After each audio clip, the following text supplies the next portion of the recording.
Quel est le point suprême de la lettre aux Hébreux? Et tout le mouvement de Dieu que nous y trouvons. Eh bien, il se trouve dans un seul fragment. Amener beaucoup de fils à la gloire. Hébreux 2:10. C'est là le point suprême de la gloire de Dieu. De même que d'une manière temporelle, il en fut ainsi pour Abraham, il en est aussi d'une manière spirituelle pour le nouvel Israël. Mais l'idée du fils n'a pas commencé avec Abraham et Isaac. Elle n'a fait que se réaliser en eux. Elle existait tout en arrière. Avant eux, elle était le secret chéri de Dieu.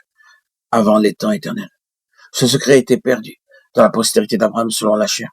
Mais il est repris dans la postérité d'Abraham selon l'esprit. Nous savons probablement que les lettres aux Romains et aux Galates expliquent précisément ce fait.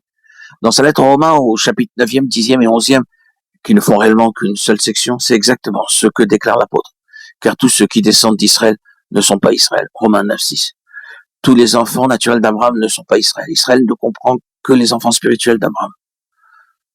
Lorsque nous passons dans la lettre aux Galates, ce fait est expliqué très soigneusement.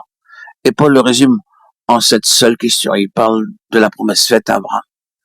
Toutes les nations de la terre seront bénies en ta postérité. Genèse 22:18. C'est la question qui cause à beaucoup de difficultés à Paul. Il écrit, il n'est pas dit, et aux postérités comme s'il s'agissait de plusieurs, mais en tant qu'il s'agit d'une seule. Et à ta postérité, c'est-à-dire à Christ, Galates 3:16. Ce n'est pas aux nombreux enfants naturels d'Abraham, mais aux enfants spirituels, c'est-à-dire Christ et les compagnons de Christ. Ésaïe s'est écrié, il verra une postérité, il verra du fruit du travail de son âme. Ésaïe 53:10-11.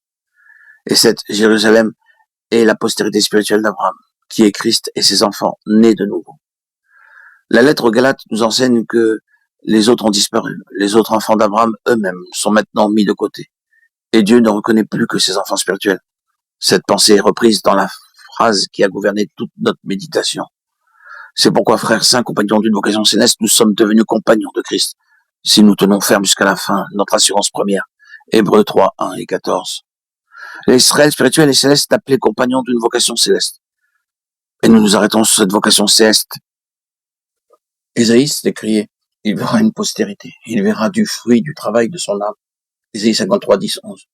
Et cette Jérusalem est la postérité spirituelle d'Abraham, qui est Christ et ses enfants nés de nouveau. La lettre aux Galates nous enseigne que les autres ont disparu, les autres enfants d'Abraham eux-mêmes sont maintenant mis de côté et Dieu ne reconnaît plus que ses enfants spirituels. Cette pensée est reprise dans la phrase qui a gouverné toute notre méditation. C'est pourquoi, frères saints, compagnons d'une vocation céleste, nous sommes devenus compagnons de Christ. Si nous tenons ferme jusqu'à la fin, notre assurance première, Hébreux 3:1 et 14. L'Israël spirituel et céleste est appelé compagnon d'une vocation céleste et nous nous arrêterons sur cette vocation céleste durant quelques instants.